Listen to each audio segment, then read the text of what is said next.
Hello, viewers. So, as you all know, we were doing the poem The Wasteland by T.S. Eliot. We have already completed two sections of it, and today we are here with its third section, that is the Fire Sermon.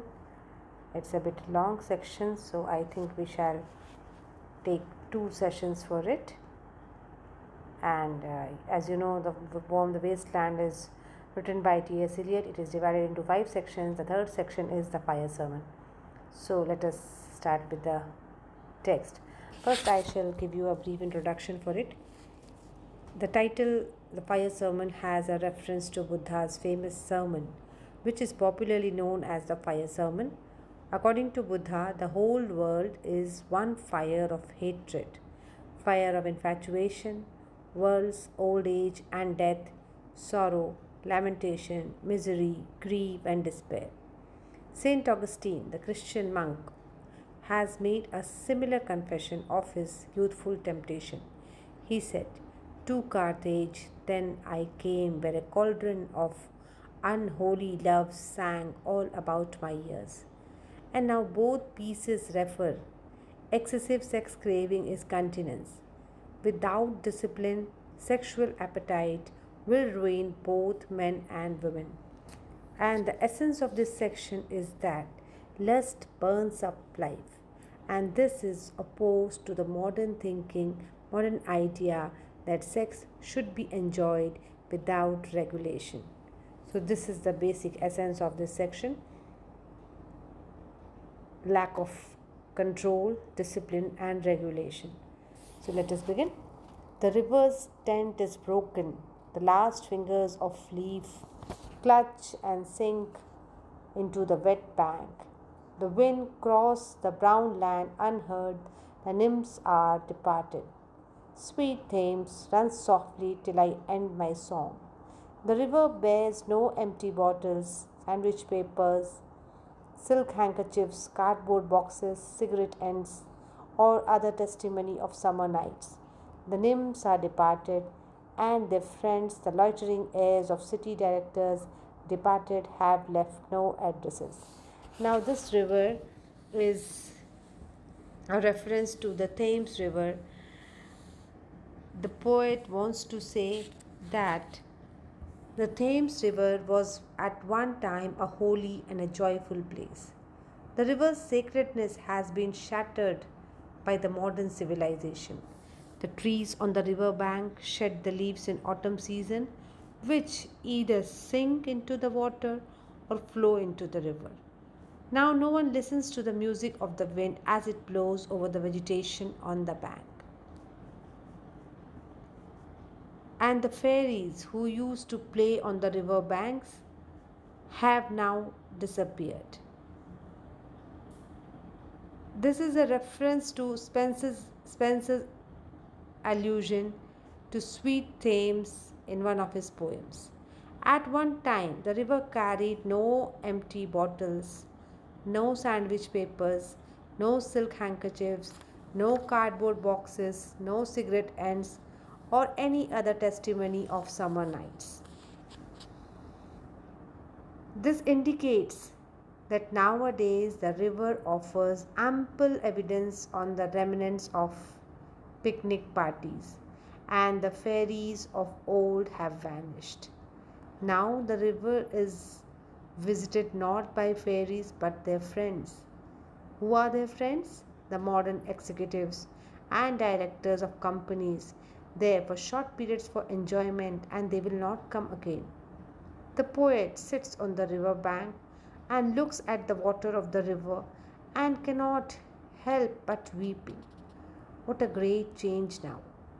What a great change now! People have departed and they have left no addresses. The sweet Thames and its old associations are no more. Instead, there is the pollution of the river and the contamination of its surrounding. The poet also refers to the waters of Leman. The reference is to Lake Leman, where Bonivard the patriot was imprisoned. And there is another reference is to the fire of lust at the as the word Leman means a mistress or a prostitute. The poet laments the change of surroundings and old values. Instead of music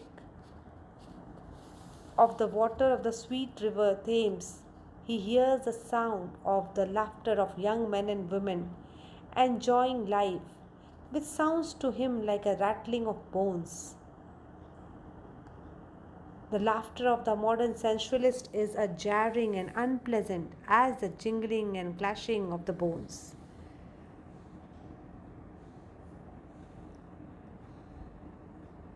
Sweet Thames, run softly till I end my song. Sweet Thames, run softly, for I speak not loud or long.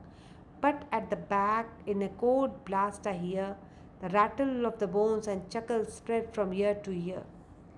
A rat crept softly through the vegetation, dragging its slimy belly on the bank, while I was fishing in the dull canal on a winter evening round behind the gas house, musing upon the king my brother's wreck, and on my king my father's death before him. White bodies naked on the low damp ground, and bones cast in a little low dry garret, rattled by the rat's foot only year to year. Now, this section, a rat crept softly through the vegetation, suggests the poet refers now to another scene, that is fishing near the water. The poet tries to fish in the canal behind the gas house where a rat creeps near him. And instead of finding a fish, he comes across an ugly rat. He comes across an ugly rat. This reminds him of the story of the play by Shakespeare, The Tempest, in which is a story of Ferdinand, where the king was exiled by his brother and his brother had usurped his throne. Now, the real king can be compared to a fish, while the usurping king may be compared to a rat. And today, the scene of the river bank is very depressing. White naked bodies can be seen on the buildings of the river bank. Damp ground is river bank, and they are disturbed by the rats to be found on the bank. White bodies, this refers to the bodies of naked girls who are in compromising positions at the bank of the river. And they are disturbed by the rats to be found on the bank.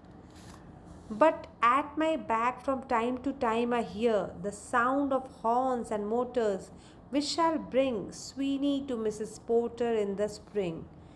And today the roads along the river bank are full of motor cars. The hooting of the horns is a signal for Mrs. Porter to meet her lover Sweeney.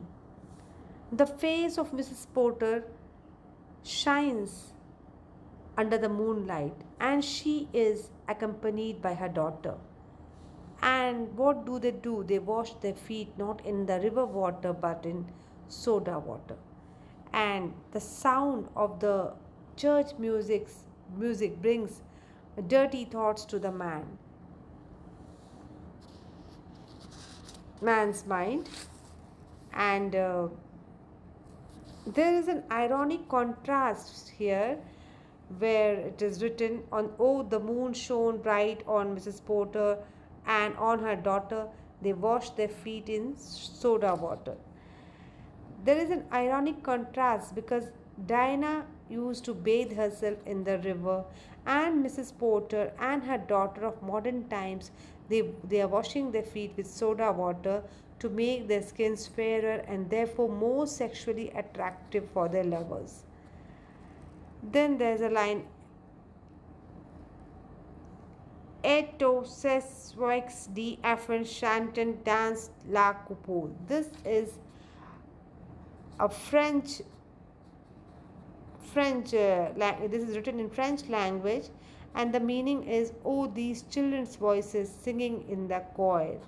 According to the old story, Sir Parsifal, while in search of the Holy Grail, reaches Chapel Perilous, where he hears the chorus, the song of children, and instead of being inspired by the holy song, his sexual passions are aroused as she sees children. This is symbolic of perversion of values and the moral decay of the wastelanders. Twit, twit, twit, juk, juk, juk, juk, juk.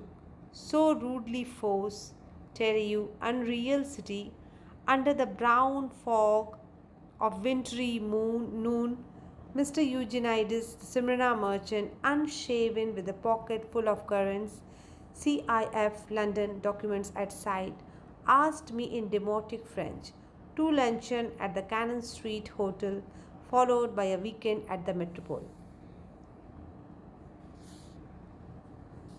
The song of the nightingale does not carry to the ears of the modern wastelanders her tragedy, her rape by the barbarous king, and her transformation into a nightingale through sufferings. To the wastelanders, the song is an account of her rape. For them, it is a very common incident of life. There is nothing to worry about such a case of rape. Unreal City refers to London and Unreal City refers to London and under the brown fog of winter noon,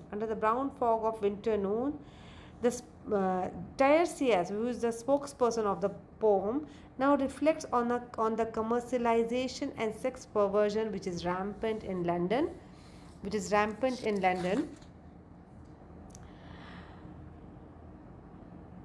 The poet recalls a scene in London in the fog of a winter noon where he meets Mr. Eugenides, who is a merchant from Smyrna, who is ugly and unshaven.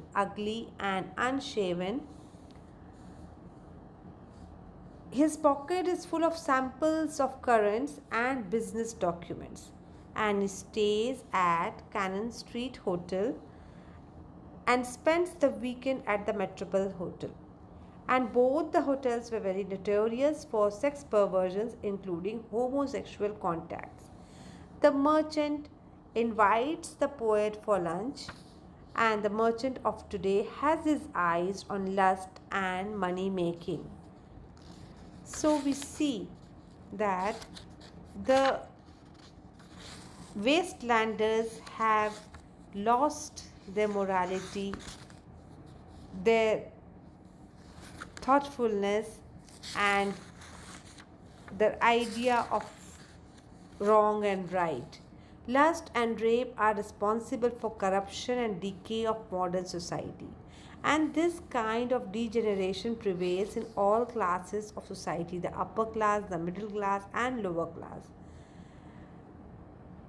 So I think we will stop here today because it is a lengthy section, and from line 215 we shall continue in the next session. So hope you liked it. Do like, comment and share. If you have any suggestions, feel free to give. Thank you so much for today. We'll continue from line 215 in our next session. Thank you.